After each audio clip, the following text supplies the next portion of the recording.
Bom dia, boa tarde, boa noite, boa madrugada. Eu não sei exatamente o horário que você está assistindo a esta videoaula.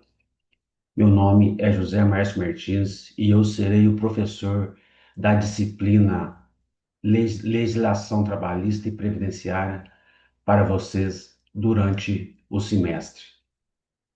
Certamente teremos um semestre muito produtivo, de muito comprometimento e colheremos excelentes frutos ao final. Caso vocês tenham alguma dúvida, estou à disposição de todos vocês. Não fiquem com dúvidas.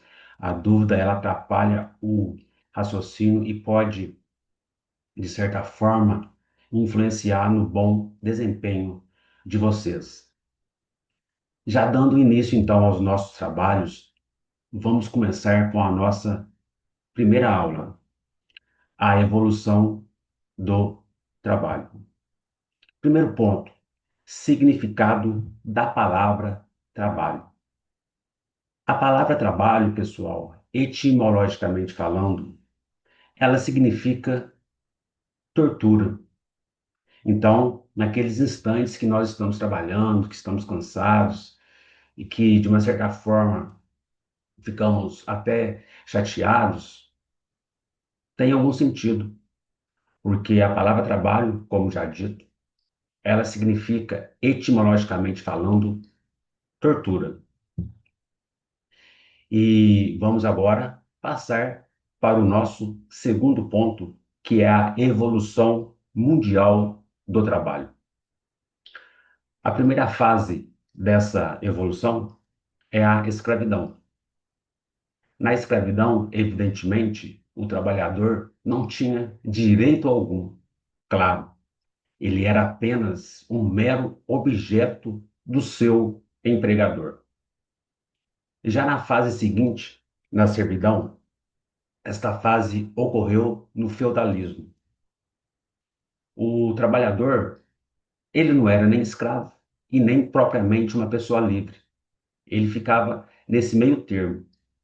Era um trabalhador que era ligado à terra e toda a produção ele deveria entregar para o seu empregador. E ele trabalhava em troca de proteção. Nessa fase, ele já tinha alguns direitos, não propriamente direitos trabalhistas, mas ele possuía alguns direitos de natureza civil, como, por exemplo, podendo se casar. A terceira fase da evolução do trabalho é a corporações de ofício. As corporações de ofício surgiram na Idade Média, reunindo trabalhadores especializados. O objetivo das corporações era controlar o mercado e proteger os seus mestres. A estrutura da corporação era formada pelos seguintes trabalhadores: os mestres, os companheiros e os aprendizes. E a próxima fase é a Revolução Industrial. Na Revolução Industrial, houve um fato muito importante que interessa muito, mas muito mesmo para a nossa disciplina, que foi o surgimento do direito do trabalho. Vejam só, as condições de trabalho na época eram as piores possíveis. Jornadas de trabalho de 14 a 16 horas, não havia férias, 13º salário, aposentadorias, nada, nada nesse aspecto. E o Estado, então, que estava de braços cruzados, que era um Estado liberal, ele percebeu essa relação que estava prejudicando muito os trabalhadores. E é importante dizer também que, nessa fase, as pessoas ricas ficavam mais ricas e as pobres ficavam mais pobres ainda. Então, o Estado, vendo essa desigualdade, o que ele fez? Ele passou a agir.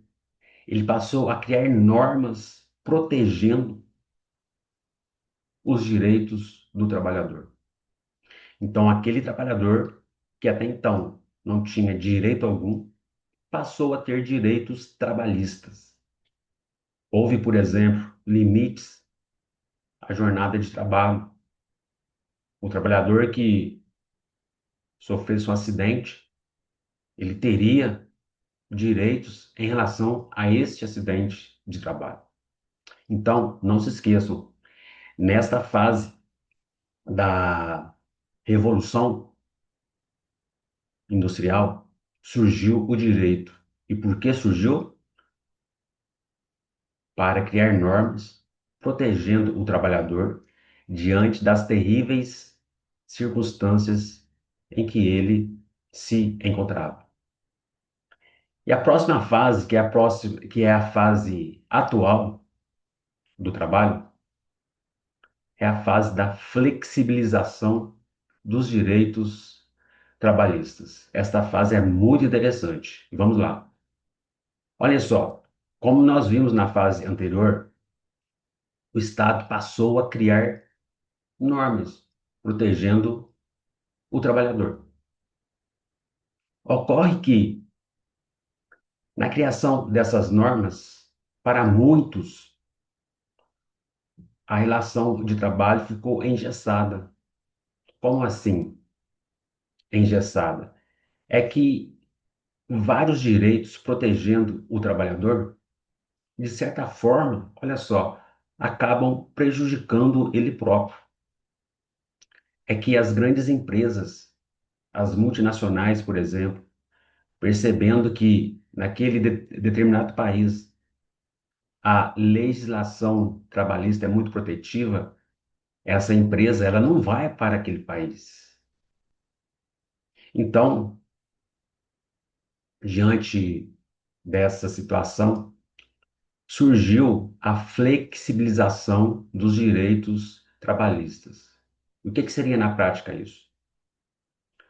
Seria os próprios trabalhadores, através dos seus sindicatos, muitas das vezes, e os empregadores, também através de seus sindicatos, em grande parte das vezes, eles próprios criarem as suas normas trabalhistas.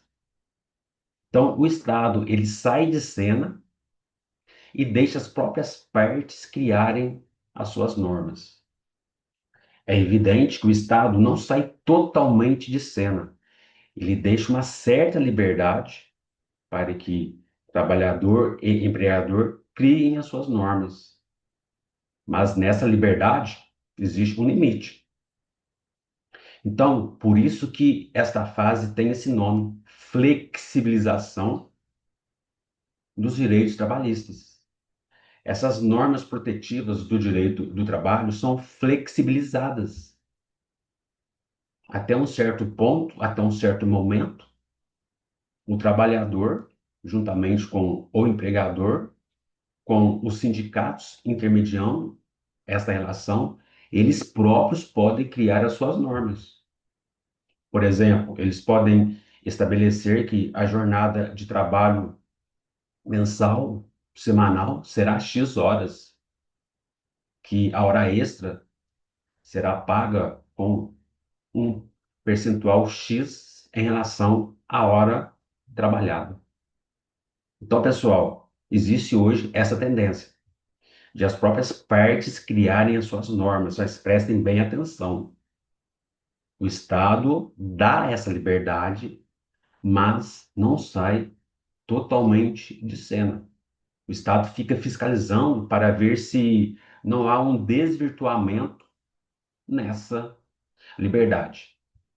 Evidentemente, existem muitas críticas nesta fase. A principal delas é que, como o empregador é a parte mais forte na relação do trabalho, o que ele disser praticamente poderá prevalecer nessa flexibilização. Então, é uma fase que aquele engessamento inicial deixe de existir e as próprias partes, como já dito, passam a criar as suas normas trabalhistas. Pessoal, por hoje é só. Estou à disposição de todos vocês para a resolução de eventuais dúvidas. Até a próxima aula.